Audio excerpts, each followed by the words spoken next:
ಯಾಕೆ ಈ ದೇಶದಲ್ಲಿ ಸನ್ಯಾಸಿಗಳು ಸರಿಯಾಗಿ ಅಭ್ಯಾಸ ಪೂರ್ಣವಾದ ಸಾಧನೆ ಮಾಡಬೇಕು? ಸನ್ಯಾಸಿಗಳು ದೇವರನ್ನ ಕಾಣುವ ತಪಸ್ಸು ಮಾಡಬಾರದು, ಭಕ್ತರನ್ನ ದೇವರಾಗಿ ಪರಿವರ್ತನೆ ಮಾಡುವ ತಪಸ್ಸಿನ ಅಭ್ಯಾಸವನ್ನ ಮಾಡಬೇಕು ಸನ್ಯಾಸಿಗಳಾದವರು. ಆವಾಗ ಗೆಲ್ಲಕ್ಕೆ ಬರ್ತದ ಮನಸ್ಸು. ಸುಮ್ಮನೆ ಮನಸ್ಸು ಹಂಗೆ ಹಿಂಗೆ ಹಿಂಗೆ ಹಿಂಗೆ ನಿಮ್ಮನ್ನ ದೇವರು ಯಾರು ಏನ್ ನೋಡ್ಬೇಕು. ಲಿಂಗ ಪೂಜೆ ಮಾಡೋತ್ತಿಗೆ ಹಿಂಗ್ ಲಿಂಗ ಹಿಡ್ಕೊಂಡಿರ್ತಾರೆ. ಬೆಳಗಿನ ಎದ್ದು ಅಪ್ಪವ್ರು ಹೇಳಾರೇ ಲಿಂಗ ಪೂಜೆ ಮಾಡ್ಬೇಕು, ಏನು ಎಲ್ಲ ತಂದು ಹಿಂಗ್ ಲಿಂಗ ಪೂಜೆ ಮಾಡ್ಕೊಂಡು ಲಿಂಗ ಹಿಡ್ಕೊಂಡು ಓಂ ನಮಃ ಶಿವಾಯ ಓಂ ನಮಃ ಶಿವ. ಉಪ್ಪಿಟ್ಟು ಆಯ್ತೇನೆ?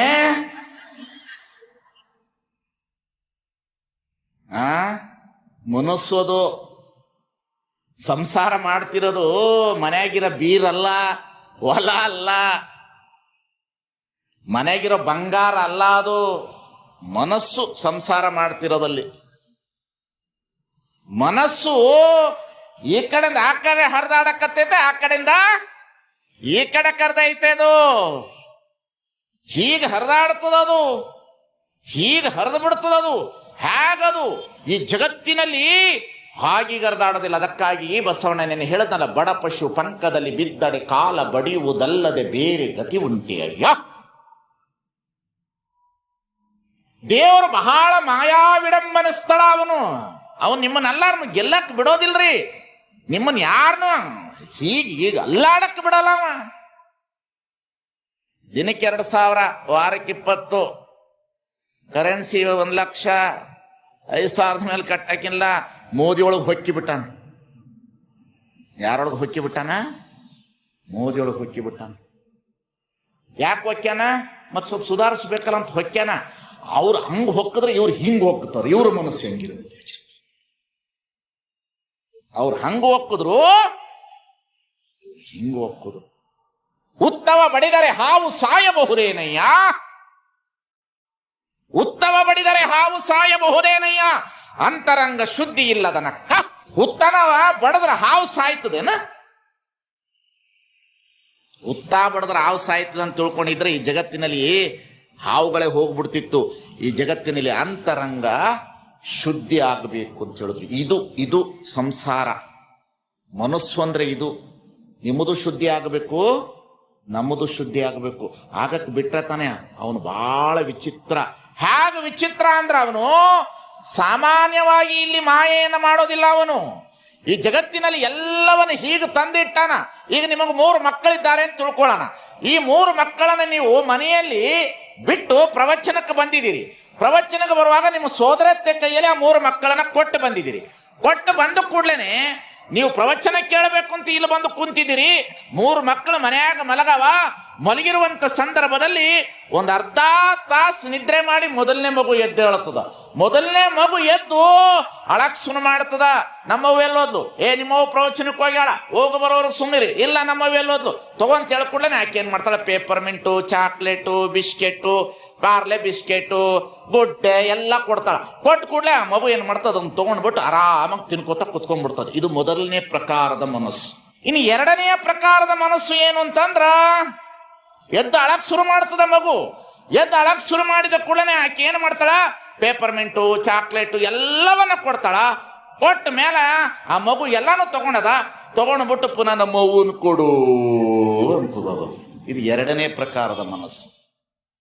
ಇನ್ನು 3ನೆಯ ಪ್ರಕಾರದ ಮನಸ್ಸು ಏನಂತಂದ್ರೆ, ಪೇಪರ್ಮೆಂಟು, ಚಾಕ್ಲೇಟ್ ಎಲ್ಲ ಕೊಡ್ತಾರ. ಆ ಮಗು ಅಳಕ್ ಶುರು ಮಾಡ್ತದ. ನನಗಿದು ಯಾವುದು ಬೇಡ, ಇವು ಜಗಕ್ಕಿಟ್ಟಿದ ವಿಧಿ, ನಿನ್ನೊಡಲೆಂಬುದು ಜ್ಞಾನರತ್ನ. ಇಂತಪ್ಪ ಜ್ಞಾನವನ್ನು ಅಲಂಕರಿಸಿದರೆ ಆದರೆ ನಿನ್ನಿಂದ ಸಿರಿವಂತನಿಲ್ಲ ಕಾಣ ಎಲೆಮನವೇ ಅನ್ನತಕ್ಕಂಥದ್ದು ಮಹಾತ್ಮರ ಮನಸ್ಸುಗಳು ಅನ್ನತಕ್ಕಂಥದನ್ನ ಅರ್ಥ ಮಾಡಿಕೊಳ್ಳಬೇಕಾಗಿರ್ತಾರೆ. 3 ಪ್ರಕಾರದ ಮನಸ್ಸು. ಜೋಳದಲ್ಲಿ 3 ಪ್ರಕಾರದ ಜೋಳ. ಹಗೆಲಿರೋ ಜೋಳ, ಬಿತ್ತೋ ಜೋಳ, ನುಸಿ ಹತ್ತಿದ ಜೋಳ. ಹಗೆಲಿರೋ ಜೋಳ ಬಿತ್ತಕ್ಕೆ ಬರಲ್ಲ, ತಿನ್ನಕ್ಕೆ ಬರ್ತದ. ಪ್ರವಚನಕ್ಕೆ ಬರಲಾರ್ದ್ರೆ ಟಿವಿ ಮುಂದೆ ಕುಂತಿರೋ ಹಗೆಲಿರೋ ಜೋಳಗಳು ತಿಳಿತಿಲ್ಲ. ಅವು ಹಗೆಲದವ. ಅವೇನು ಮಾಡ್ತಾವ? ತಿನ್ನಕ್ಕೆ ಬರ್ತದ, ಬಿತ್ತಕ್ಕೆ ಬರೋದಿಲ್ಲ ಅವು. ಇನ್ನು ನುಸಿ ಹತ್ತಿದ ಜೋಳ, ಅವು ಬಸ್ ಸ್ಟ್ಯಾಂಡಾಗ ನಿಂತವು, ನುಸಿ ಹತ್ತವವು. ತಿನ್ನಕ್ಕೂ ಬರಲ್ಲ, ಬಿತ್ತಕ್ಕೂ ಬರಲ್ಲ. ಇನ್ನು ತಿನ್ನಕ್ಕೂ ಬರ್ತದ, ಬಿತ್ತಕ್ಕೂ ಬರ್ತದ. ನಮ್ಮವ್ವ ಯಾರು ಅಂತ ತಿಳ್ಕೊಂಡು ಒಂದಿಷ್ಟು ಮನಸ್ಸು ಬದಲಾಯಿಸಿ ಮನೆ ಬಿಟ್ಟು ಬಂದು ಕುಂತಿದ್ರಲ್ಲ, ನೀವು ಮೂರನೇ ಪ್ರಕಾರದ ಜೋಳಗಳಿದ್ದಂಗ. ಏನೈತ್ ನೋಡೋಣ ಇಲ್ಲ ಒಂದಿಷ್ಟು ಅಂತ ಬಂದದ. ಇಲ್ಲೂ ಸ್ವಲ್ಪ ನುಸಿ ಹತ್ತವ, ಭಾಳ ಹತ್ತಿಲ್ಲ ಅಷ್ಟೆ. ಹತ್ತಾವ ಅವಕ್ಕೂ ಹತ್ಯಾವ, ಭಾಳ ಹತ್ತಿಲ್ಲ. ಯಾವಾಗ ನುಸಿ ಹತ್ತು ಬಿಡ್ತದ ಅದು ಏನು ಮಾಡ್ಲಿಕ್ಕಾಗೋದಿಲ್ಲ. ಮನುಷ್ಯ ಇಲ್ಲಿಂದ ಪಾರಾಗಿ ಹೋಗಬೇಕು. ದೇವರು ಹಾಗೆ ನಮ್ಮನ್ನ ಯಾರನ್ನು ಸಂಸಾರದ ಒಳಗಡೆ ನಿಮಗೆ ಸದ್ಗತಿ ಬೇಕು ಅಂದ್ರೆ ಮಾಡುವಂತಿರಬೇಕು, ಮಾಡದಂತಿರಬೇಕು, ಮಾಡುವ ಮಾಠದೊಳಗೆ ತಾನಿಲ್ಲದಂತಿರಬೇಕು, ನೆನೆಯಬೇಕು, ನೆನೆದೂ ನೆನೆಯದಂತಿರಬೇಕು, ನೋಡಬೇಕು, ನೋಡಿಯೂ ನೋಡದಂತಿರಬೇಕು, ಮುಟ್ಟಬೇಕು, ಮುಟ್ಟಿಯೂ ಮುಟ್ಟದಂತಿರಬೇಕು. ವಾಹ್, ಎಷ್ಟು ಚೆನ್ನಾಗಿದೆ ನೋಡ್ರಿ ಸಂಸಾರ ಶರಣರು. ಬಸವಣ್ಣ ಪಕ್ಕದಲ್ಲಿ ನೀಲಾಂಬಿಕೆಯನ್ನು ಇಟ್ಟುಕೊಂಡಿದ್ದ ಸಂಸಾರ ಮಾಡ್ದ. ಜೇಡರ ದಾಸಿಮಿಯ ಬಹಳ ದೊಡ್ಡ ವಚನಕಾರ, ಬಹಳ ಅತಿ ಅದ್ಭುತವಾದ ವಚನಕಾರ ಅವನು. ಹೇಗಮ್ಮ ಜನರನ್ನ ಬದಲು ಮಾಡ್ತಿದ್ದ ಜೇಡರ ದಾಸಿಮಿ ಅಂತ ನೋಡ್ಬೇಕು. ಬುದ್ಧ ಮಾತನಾಡಿದರೆ ಜನಗಳೆಲ್ಲವೂ ಮೌನವಾಗ್ತಿದ್ರು. ಬಸವಣ್ಣ ಹೀಗೆ ದೃಷ್ಟಿಯಿಂದ ನೋಡಿದರೆ ಜನ ಪರಿವರ್ತನೆ ಆಗ್ತಾ ಇದ್ರು.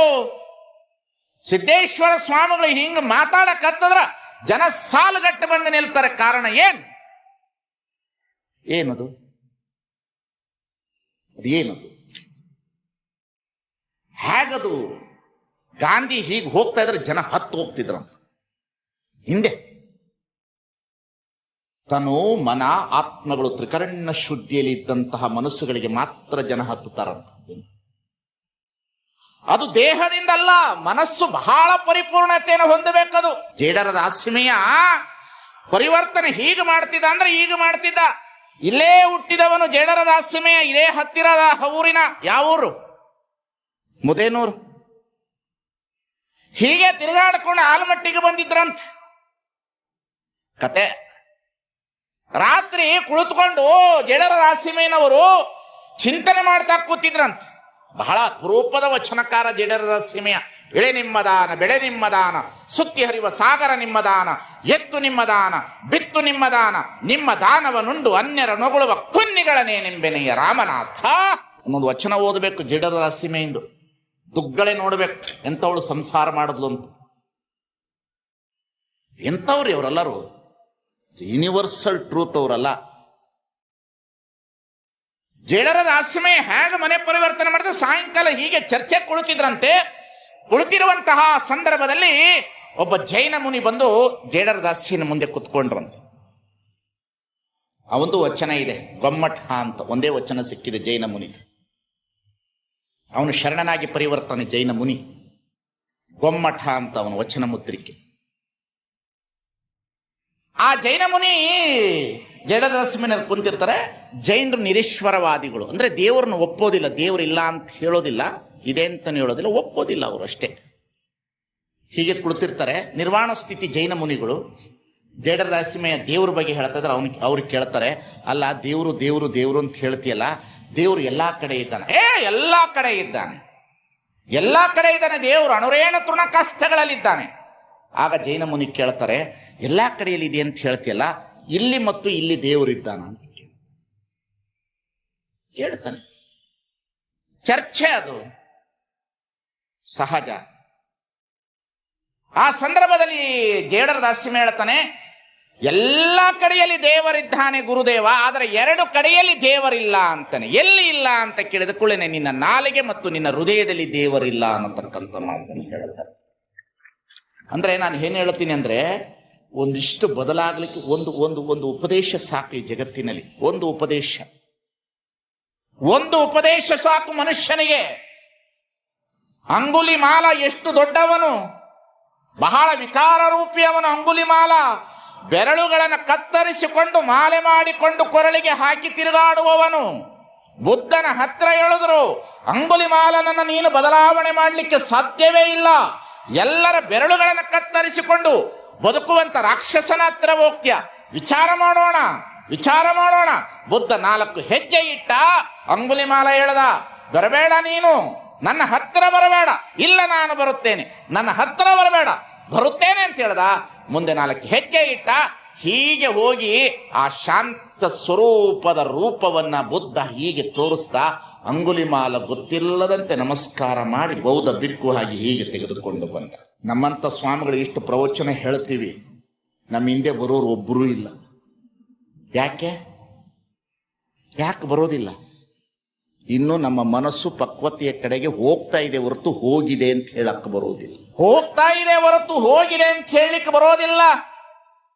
ಮೊದಲಂತೂ ನಮಸ್ಕಾರ ಮಾಡಿದ್ರೆ ಏನ್ರಿ ಅಪ್ಪೋಳೆ ಅಂತ ಚಲೋ ಅಂತಾದ್ರೂ ಮಾತಾಡಿಸ್ತಿದ್ರು. ಈಗ ಏನ್ರಿ ಆರಾಮಾಗಿದ್ದೀರ ಅಂತಂದ್ರೆ ಟಾಟಾರಿ ಅಂದ ಬಿಡ್ತಾರೆ, ಯಾಕಂದ್ರೆ ನೋಟ್ ಇಲ್ಲಲ್ಲ. ಈಗ ಯಾರಾದ್ರೂ ಸ್ವಾಮಿಗಳ ಮನೆಗೆ ಬಂದ್ರೆ ಬೇಸರ ಆಗ್ತದ. ಯಾಕ? ಹಾಗಲ್ಲ. ಸ್ವಾಮಿತ್ವ ಅನ್ನತಕ್ಕಂಥದ್ದು ನಿರ್ವಾಣದ ಸ್ಥಿತಿಯ ಮನಸ್ಸು. ಲೌಕಿಕರನ್ನತಕ್ಕಂಥದ್ದು ಗೃಹಸ್ಥರ ಜೀವನದಲ್ಲಿ ಇದ್ದು ಉಂಡು ಉಪವಾಸಿ ಬಳಸಿ ಬ್ರಹ್ಮಚಾರಿಗಳು. ನೀವ್ಯಾರು? ಉಂಡು ಉಪವಾಸಿ ಬಳಸಿ ಬ್ರಹ್ಮಚಾರಿಗಳು. ಊಟ ಮಾಡಿದಿರಿ, ಪುನಃ ಬಳಸಿ ಬ್ರಹ್ಮಚಾರಿಗಳಾಗಿದ್ದೀರಿ. ಅದಕ್ಕಾಗಿ ಸಂಸಾರದಲ್ಲಿ ನೀವು ಬಿದ್ದಿರ್ತಕ್ಕಂಥವರು ಒಂದಿಷ್ಟು ಎದ್ದೇಳಬೇಕಂದ್ರೆ ಮನಸ್ಸಿಗೆ ಬೋಧನೆ ತೆಗೆದುಕೊಳ್ಳಬೇಕು. ಯಾಕೆ ಸಂಸಾರಗಳು ಇವತ್ತು ಹಾಳಾಗ್ತಾ ಇದೆ? ಯಾಕೆ ಸಂಸಾರಗಳು ಇವತ್ತು ಹಾಳಾಗ್ತಾ ಇದೆ? ಒಂದು ಕಾಲದಲ್ಲಿ understanding is the best character. ಸಂಸಾರದಲ್ಲಿ ಅಂಡರ್ಸ್ಟ್ಯಾಂಡಿಂಗ್ ಇತ್ತು. ಇವತ್ತು ಅಂಡರ್ಸ್ಟ್ಯಾಂಡಿಂಗೇ ಇಲ್ಲ. ನಾನು 50,000 ತರ್ತೀನಿ, ನೀನು 70,000 ತರ್ತೀನಿ. ನೀನು ದುಡಿತೀಯ, ನಾನು ದುಡಿತೀಯ, ನನಗೂ ನಿನಗೇನು ವ್ಯತ್ಯಾಸ? ಹೆಣ್ಣು ಮಕ್ಕಳೇ, ಒಂದು ಮಾತನ್ನು ಹೇಳ್ತೇನೆ. ಈ ಜಗತ್ತಿನಲ್ಲಿ ನಿಮಗೆ ಎಲ್ಲ ಸಮಾನತೆಯನ್ನು ಕೊಡಬಹುದು, ಆದರೆ ನಿಸರ್ಗದಲ್ಲಿ ನಿಮಗೆ ಇರುವ ಅಂಗಾಂಗಗಳ ಕ್ರಿಯೆ ಒಳಗಡೆ ನೀವು ಸಮಾನತೆ ಪುರುಷನ ಪ್ರಮಾಣದಲ್ಲಿ ತೆಗೆದುಕೊಳ್ಳಲು ಸಾಧ್ಯವಿಲ್ಲ. ಸೃಷ್ಟಿಯ ಒಳಗಡೆ ನೀವು ಯಾವ ರೀತಿಯಲ್ಲಿ ದೇವರು ನಿರ್ಮಾಣ ಮಾಡಿದರೆ ಅದಕ್ಕೆ ಅಡ್ಜಸ್ಟ್ ಆದರೆ ಮಾತ್ರ ಸಂಸಾರ ನಡೆಯುತ್ತದೆ ಅನ್ನೋದನ್ನು ಹೆಣ್ಣು ಮಕ್ಕಳು ಬಹಳ ಸೂಕ್ಷ್ಮವಾಗಿ ಗಮನಿಸಿಕೊಳ್ಳಬೇಕಾಗಿರ್ತಕ್ಕಂಥದ್ದು. ಸಮಾನತೆ ಹೌದು, ನಾನು ಪ್ಯಾಂಟ್ ಹಾಕ್ತೀನಿ, ನೀನು ಹಾಕು. ನಾನು ಜೀನ್ಸ್ ಹಾಕ್ತೀನಿ, ನೀನು ಜೀನ್ಸ್ ಹಾಕು. ನಾನು ಸೀರೆ ಉಡ್ತೀನಿ, ನೀನು ಸೀರೆ ಉಡಿ. ಗಂಡು ಮಕ್ಕಳು ಸೀರೆ ಉಟ್ರೆ ಹೆಣ್ಮಕ್ಳು ಹಾಕ್ತಾರ, ಅಥವಾ ಗಂಡು ಮಕ್ಕಳು ಪ್ಯಾಂಟ್ ಹಾಕ್ತಾರೆ ಗಂಡಸರು ಹಾಕ್ತಾರ? ಆಗಕ್ಕೆ ಸಾಧ್ಯ ಇದೆಯೇನ್ರಿ? ಹುಚ್ಚರ ಸಂತೆ ಇವಲ್ಲ. ಜ್ಞಾನ, ನಿಮಗೆ ಜ್ಞಾನ, ಸಂಸಾರದ ಜ್ಞಾನ. ಅದಕ್ಕೆ DVG ಹೇಳ್ತಾನೆ, ಬಡವನಾರ್ ಈ ಜಗತ್ತಿನಲ್ಲಿ ಬಡವನಾರ್, ಮಡದಿಯ ಒಲವನು ಸವಿಯ ನರಿಯದವನು ಬಡವ. ಉಡುರಾಜನ ಓಲಗದಲ್ಲಿ ಕುಳಿತು ಮೈಮರಿಯದವನು ಬಡವ. ಮಕ್ಕಳಾಟದಿ ಬೆರೆತು ನಗಲರಿಯದವನು ಬಡವ. ಬಡತನವೇ ಬಡಮನಸ್ಸು ಮರುಳ ಮುನಿಯ. ಅಂಗಕ್ಕೆ ಬಡತನ, ಮನಕ್ಕೆ ಬಡತನವಲ್ಲ. ಅಂಗಕ್ಕೆ ಬಡತನ, ಮನಕ್ಕೆ ಬಡತನವಲ್ಲ. ಬುದ್ಧಿಗೆ ಬಡತನ ಬರಲಿ, ಬುದ್ಧಿಗೆ ಮಾತ್ರ ಎಂದು ಬಡತನ ಬರಬಾರದು ಈ ಜಗತ್ತಿನಲ್ಲಿ. ನಮಗೆ ಯಾವುದಕ್ಕೆ ಬೇಕಾಗಲಿ. ಮನೆ ನೋಡ ಬಡವರು, ಮನ ನೋಡ ಘನಸಂಪನ್ನರು. ಮನೆ ನೋಡ ಬಡವರು, ಮನೆ ನೋಡ ಘನಸಂಪರು. ಮನೆ ನೋಡಿದರೆ ಮನ ಬರುವಂತಾಗಬೇಕು. ಮನೆ ನೋಡಿದರೆ ಮನ ಬರುವಂತಾಗಬೇಕು. ನಮ್ಮ ಮನಸ್ಸುಗಳೆಲ್ಲವೂ ವಿಷ ವಿಷ ವಿಷ ವಿಷ ವಿಷ ವಿಷ ವಿಷ ವಿಷ ಆಗಿಬಿಟ್ಟದು. ಒಂದು ಕಾಲದಲ್ಲಿ ಹೆಣ್ಣು ಮಕ್ಕಳು ಗಂಡಂದರಿಗೆ ಊಟ ಕೊಡುವಾಗ ತಾಯಿಯಾಗಿ ಊಟಕ್ಕೆ ನೀಡ್ತಾ ಇದ್ರು. ತಾಯಿಯಾಗಿ ಅಡಿಗೆ ಮಾಡಿ ಪ್ರಸಾದಕ್ಕೆಲ್ಲದಕ್ಕೂ ವಿಭೂತಿ ಹಚ್ಚಿ, ಗಂಡನಿಗೆ ವಿಭೂತಿ ಹಚ್ಚಿ ಕೂರಿಸಿ, ಯಪ್ಪ ಕುತ್ಕೊಂತ ಹೇಳಿ ಗಂಡನಿಗೆ ಎಡೆ ಮಾಡಿರ್ತಕ್ಕಂಥ ಪ್ರಸಾದ ಗುರುವಾಗಿ, ತಂದೆಯಾಗಿ, ಬಂಧು ಹಾಗೆ ತಾಯಿ, ಹೆಂಡತಿ ಗಂಡನಿಗೆ ಪ್ರಸಾದ ಎಡೆ ಮಾಡಿದಾಗ ಊಟ ಮಾಡಿದ ಪ್ರಸಾದದಂತೆ ಅವನ ಬದುಕಿರ್ತದೆ. ಈಗ ಪ್ರಸಾದ ಎಡೆ ಮಾಡುವಾಗ ಕಾಮ ವಿಕಾರದಲ್ಲಿ ಅದು ಎಡೆ ಮಾಡುವುದರಿಂದ ಆಹಾರದಂತೆ ವಿಹಾರ, ವಿಹಾರದಂತೆ ಸುವಿಚಾರ, ಸುವಿಚಾರದಂತೆ ಆಚಾರ, ಆಚಾರದಂತೆ ಬದುಕು. ಹೆಣ್ಣು ಮಕ್ಕಳು ಬಹಳ ಚೆನ್ನಾಗಿ ಎಡೆ ಮಾಡಬೇಕು. ಶಯನೇಶ್ವರಂಬೆ ಭೋಜೇಶು ಮಾತ. ಹೆಣ್ಣಿನ ಮೇಲೆ ಬಹಳ ಅಪಾರವಾದ ಶಕ್ತಿ ಯಾವುದಾದ್ರು ಇದ್ರೆ ಅದು ಸಂಸಾರ. ಅದು ಮಕ್ಕಳಿಗೆ ಎಡೆ ಮಾಡುವಾಗ, ಗಂಡಂದರಿಗೆ ಎಡೆ ಮಾಡುವಾಗ, ಮಂದಿಗಳಿಗೆ ಎಡೆ ಮಾಡುವಾಗ ಭಾವನೆ ಚೆನ್ನಾಗಿಟ್ಕೊಳ್ಬೇಕು. ಎಲ್ಲಿದೆ ಭಾವನೆ? ಎಲ್ಲಿ ಆ ಭಾವನೆನೇ ಹೋಯ್ತು. ಹಲೋ, ಎಲ್ಲಿದ್ದೀವ ಪ್ರಕಾಶ? ಗಂಡನ ಕರೆಯೋದು. ಎಲ್ಲಿದ್ಯೋ ಅಂತ. It is progressive. ನಾಲಿಗೆಗೆ ಸಂಸ್ಕಾರ ಬರಬೇಕಾಗಿದೆ ಹೆಣ್ಣು ಮಕ್ಕಳಲ್ಲಿ, ನಾಲಿಗೆಗೆ ಸಂಸ್ಕಾರ. ಗಂಡನ ಹೆಸರು ಹೇಳಿದ್ರೆ ಆಯುಷ್ಯ ಕಡಿಮೆ ಆಗ್ತದೆ ಅನ್ನೋದು ಸುಳ್ಳು. ಎಲ್ಲಿದ್ದೀರಿ ಅಂತ ಕೇಳಕ್ಕೇನು, ಎಲ್ಲಿದ್ದೀವಿ ಆರಾಮಿದ್ದೇನ, ನಾವು ನೋಡ್ಬೇಕೇನು, ಅಣ್ಣ ತಂಗಿಯರೇನಂತ ತಿಳ್ಕೊಬೇಕು. ಹಂಗೆ ಮಾತಾಡ್ತಾ ಇರ್ತಾವ. ಏನು ತಿಳ್ಕೊ, ಏನ್ರಿ, ಏನು ಸಂಸ್ಕೃತಿ ರೀ ನಮ್ಮದೆಲ್ಲ ಬಂತು ಬರ್ತಾ ಬರ್ತಾ. ಏನು ಹಣೆ ಬಾರ ರೀ, ಇನ್ನೂ ನಮ್ಮಂಥ ಸ್ವಾಮಿಗಳು ಉಳಿದಿದ್ದೀವಲ್ಲ, ಇಲ್ಲಿ ಸಾವು ಬರಲಿಲ್ವಲ್ಲ ನಮಗೆ. ಅದಕ್ಕೆ ಯಾರ ಮನೆ ಪ್ರಸಾದಕ್ಕೆ ಪೂಜೆಗೆ ಹೋಗೋದು ಬಿಟ್ಬಿಟ್ಟಿದ್ದೀನಿ, ಹೋಗೋದೇ ಬಿಟ್ಬಿಟ್ಟಿದ್ದೀನಿ ನಾನು. ಸಂಸ್ಕಾರ ಇಲ್ಲ, ಸಂಸ್ಕಾರ ರಹಿತವಾದ ಜೀವನ ಇವತ್ತು. ಮನೆಯೊಳಗಡೆ ಒಂದು ಲೈಬ್ರರಿ ಇಲ್ಲ, ಮನೆಯೊಳಗಡೆ ಒಂದು ಪುಸ್ತಕ ಇಲ್ಲ, ಮನೆಯೊಳಗಡೆ ಒಂದು ಸುಂದರವಾದ ಕ್ಯಾಸೆಟ್ಗಳಿಲ್ಲ, ಮನೆಯೊಳಗಡೆ ಸುಂದರವಾದಂಥ ಭಾವಚಿತ್ರಗಳಿಲ್ಲ, ಮನೆಯೊಳಗಡೆ ಸುಂದರವಾದಂತಹ ದೇವರ ಮನೆ ಇಲ್ಲ. ಏನು ಏನು ಏನು ಮಾಡ್ತಾ ಇದ್ದೀವಿ ನಾವು, ಏನು ಬದುಕ್ತಾ ಇದ್ದೀವಿ ನಾವು, ಎಲ್ಲಿ ಬದುಕ್ತಾ ಇದ್ದೀವಿ ನಾವು? ಬಹಳ ಕಷ್ಟ ಆಗ್ತದೆ ನನಗೆ, ಬಹಳ ಕಷ್ಟ. ಎಲ್ಲರೂ ಹಾಗಿದ್ದಾರೆ ಅಂತ ಹೇಳೋದಿಲ್ಲ, ಮ್ಯಾಕ್ಸಿಮಮ್ ಪರ್ಸೆಂಟೇಜ್ ಹೋಗ್ಬಿಟ್ಟಿದೀವಿ ನಾವು, ದಾರಿ ಬಿಟ್ಟಿದ್ದೀವಿ ನಾವು. ಮನೆ ನೋಡಿದರೆ ಮನ ಬರುವಂತಾಗಬೇಕು ಅಂತ ಸಿದ್ದರಾಮ ಬರದ, ಎಲ್ಲಿ ಮನೆ ನೋಡೋದು ನಾವು? ದುರ್ವಿಕಾರದಲ್ಲಿ ಕೂಡದಿರಿ, ಮನೋವಿಕಾರದಲ್ಲಿ ಬಳಲದಿರಿ. ಮೂಲ ಮಂತ್ರನ ಆತ್ಮಂಗೆ ವೇದಿಸಿಕೊಳ್ಳಿ, ಗುರು ಆಜ್ಞೆನ ಎಂದಿಗೂ ಮರೆಯದಿರಿ, ಅರಿತು ಮರೆಯದಿರಿ ಛಲ ಸೇವೆಯ. ಚೆನ್ನಾಗಿದೆ ನೋಡ್ರಿ, ಸಂಸಾರದವ್ರಿಗೆ ಸಂಸ್ಕಾರ ಹಾಕ್ಯಾರ. ಬೆಳಗ್ಗೆ ಇನ್ನೊಬ್ಬ ಬರ್ತಿದ್ದ 5 ಗಂಟೆಗೆ, ಅವನು ಗಂಟೆ ಬಾರಿಸ್ಕೊಂಡು ಬರ್ತಿದ್ದ, ಅವನು ಢಣ ಢಣ ಢಣ ಅಂತ ಬರ್ತಿದ್ದ. ಅವನು 12ನೇ ಶತಮಾನದ ದಾರಿಯಲ್ಲಿ ಅವನು ಬಂದು ಹೇಳ್ತಿದ್ದ, ಅಂಗವಿಕಾರ ಸಾಕಿನ್ನು ಹೇಳಿ, ಅಂಗ ಪ್ರಕೃತಿಯ ಬಳಲಿ ಹೇಳಿ, ಕಟ್ಟಿದ ಲಿಂಗವ ಮುಟ್ಟಿ ನೆನೆದೇಳಿ, ಗುರು ಆಜ್ಞೆನೆಂದಿಗೂ ಮರೆಯದಿರಿ, ಅರಿತು ಮರೆಯದಿರಿ ಛಲ ಸೇವೆಯ. ಕೇಳಿರೇನು ವಚನಗಳು? ನೀವು ಕೇಳಿರೋದೇನು? ಎಲ್ಲಿರಿ ಸ್ವಾಮಿ, ಎಲ್ಲಿ ಒಂದಿಷ್ಟು ಉಂಡು ತಿಂದು ಹೀಗೆ ಮೋಜು ಮಾಡಿ ಹೋಗಲಿಕ್ಕೆ ಬಂದಿರೋ ದೇಹ ಅಲ್ಲ ಇದು ಸ್ವಾಮಿ. ಈ ಉಂಡು ತಿಂದು ತೇಗಿ ಹೋಗ್ಲಿಕ್ಕೆ ಬಂದಿರತಕ್ಕಂಥ ದೇಹ ಅಲ್ಲ ಇದು. ಕೂಡಲ ಸಂಗಮ ನುಲಿಸ ಬಂದ ಪ್ರಸಾದ ಕಾಯವ ಕೆಡಿಸಲಾಗದು. ಹೀಗೆ ನಾವೆಲ್ಲರೂ ಏನಾಗಿದ್ದೇವೆ ಅಂತಂದ್ರೆ, ಹೀಗೆ ಮನೆಗಳೆಲ್ಲವೂ ದಿಕ್ಕು ತಪ್ಪಿ ಹೋಗಿಬಿಟ್ಟದ. ದಿಕ್ಕು ತಪ್ಪಿ ಹೆಸರುಗಳು ನೋಡಬೇಕು. ಹೆಸರುಗಳು ಇಡೋದ್ರ ನಿನ್ನೆ ಹೇಳದ್ನಲ್ಲ, ಯಾರ್ದಾರು ಮನೆಗೆ ಹೋಗಿಬಿಟ್ರೆ, ಯಾರನ್ನಾದ್ರೂ ಅಕ್ಕ ಮಹಾದೇವಿ ಅಂತ ಹೆಸರಿಟ್ರ, ನನಗೆ ಅಕ್ಕ ಮಹಾದೇವಿ ಅಂತ ಇಟ್ಟಿಯಾ, ಕಾಲೇಜಲ್ಲಿ ನನ್ನನ್ನು ಅಕ್ಕ ಮಹಾದೇವಿ ಅಂತ ಕರೀತಾರ, ನೀನು ಯಾಕೆ ಹೆಸರು ಇಟ್ಟೆ ಅಂತ ಕೇಳ್ತಾವ ಇವು. ಇನ್ನೇನು ಅಕ್ಕ ಮಹಾದೇವಿ ಅಂತ ಹೆಸರಿಲ್ಲಾರ್ದೇನು ಡಿಂಪಲ್ ಕಪಾಡ್ಯ ಅಂತಿದ. ಏನ್ರಿ, ನಮ್ಮ ಹಿರಿಯರು ಬಹಳ ದೊಡ್ಡವರು ಈ ಸಂಸಾರವನ್ನು ಕಟ್ಟಿದ್ದಾರೆ. ಹಿರಿಯರು ಈ ಸಮಾಜದಲ್ಲಿ ಬಹಳ ದೊಡ್ಡ ಅವಿಭಾಜ್ಯ ಅಂಗಗಳು. ಅವರು 60ರ ನಂತರ ಇದ್ದಂತ ಹಿರಿಯರು, 2002ರ ನಂತರ ಬಂದಿರತಕ್ಕಂಥ BSc MBBS BE ಸಂಸಾರದ ಹುಡುಗರು. ನೀವು ಒಂದಿಷ್ಟು ಓದಿದಿರಿ, ಏನು ಓದಿದಿರಿ, ಎದಕ್ಕೆ ಓದಿದಿರಿ? ಯಾರು ಇಂಜಿನಿಯರ್ ಓದಿದವ್ರು ದೊಡ್ಡವ್ರೇನ್ರಿ?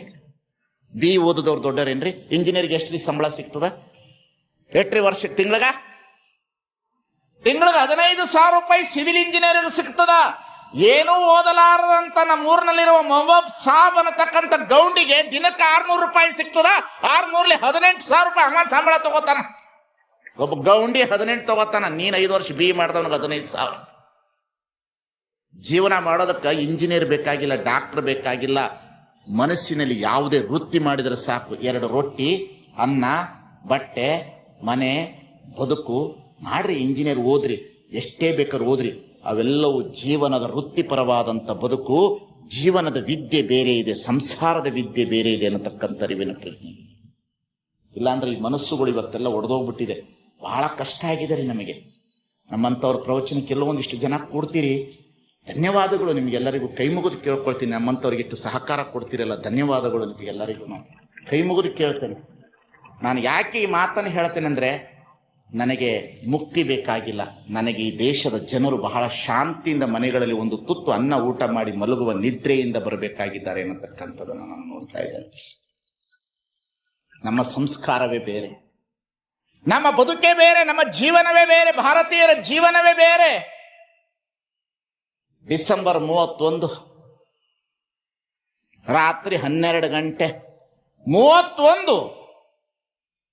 ನೋಡ್ರಿ, ನೀವು ನೋಡ್ತಾ ಹೋಗ್ರಿ. ನಿಮ್ಮ ಹುಡುಗರನ್ನ ಮನೆಯಿಂದ ಹೊರಗೆ ಹಾಕಬೇಡ್ರಿ. ನೀವು ಕೈಯಿಂದ ತಪ್ಪಿಸ್ಕೊಳ್ತೀರಿ ಹುಡುಗರನ್ನ. ಒಂದು ದೊಡ್ಡ ಗೊಂಬೆ ಮಾಡೋದಂತೆ, 2016 ಗೊಂಬೆ ಅಂತೆ. ಅದರೊಳಗೆಲ್ಲ ಪಟಾಕಿ ಹಾಕೋದಂತ, ರೋಡ್ನಲ್ಲಿ ನಿಲ್ಲಿಸೋದಂತ, ಹೋಯ್ತು ಅನ್ನೋದಂತ. ಪುನಃ ಒಳಗೆ ಹಾಕೊಂಡ್ಬಿಟ್ಟು ಜೈ ಜೈ ಜೈ ಅನ್ನೋದಂತ. ಏನು ಹೋಯ್ತೋ ಮಗನ, ಒಳಗೆ ಹಾಕೊಂಡು ಏನು ಹೋಗ್ತದ ಏನ್ರಿ? 35 ವರ್ಷ ಇಡೀ ಜಗತ್ತನ್ನ ಸುತ್ತಿ ಬಂದಂತ ಸ್ವಾಮಿ ವಿವೇಕಾನಂದ, ಎಂತಹ ವಿವೇಕಾನಂದ, ಎಂತಹ ಸಂಸ್ಕಾರದ ಮಾತುಗಳನ್ನು ಹೇಳಿ ಹೋಗಿದ್ದಾನೆ. ಓದಬೇಕು ಅವರ ಪುಸ್ತಕಗಳನ್ನ. ಎಷ್ಟು ಅತಿ ಅದ್ಭುತವಾದ ಜಗತ್ತು. ಎಲ್ಲಿ ಹೋಗಿ ಭಾಷಣ ಮಾಡಿದ್ರು, ಎಲ್ಲಿ ಭಾಷಣ ಮಾಡಿದ ನಂತರ ಚಿಕಾಗೋ ನಗರದಲ್ಲಿ ಎಲ್ಲರೂ ಚಪ್ಪಾಳೆಯನ್ನು ತಟ್ಟಿ ಹರ್ಷವನ್ನು ವ್ಯಕ್ತಪಡಿಸಿದರು.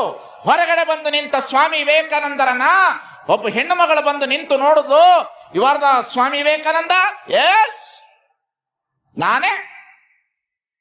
ಹೆಣ್ಣು ಮಗಳು ಹೇಳೋದು, ಯು ಆರ್ ವೆರಿ ಬ್ಯೂಟಿಫುಲ್, ನೀನು ನೋಡ್ಲಿಕ್ಕೆ ಬಹಳ ಚೆನ್ನಾಗಿದ್ದಿ, ನಿನ್ನ ಕಣ್ಣೇನು, ನಿನ್ನ ದೇಹ ಏನು, ನಿನ್ನ ದೇಹದ ಮಾಟ ಏನು, ನೀನು ಬಹಳ ಸುಂದರವಾಗಿದ್ಯಾ.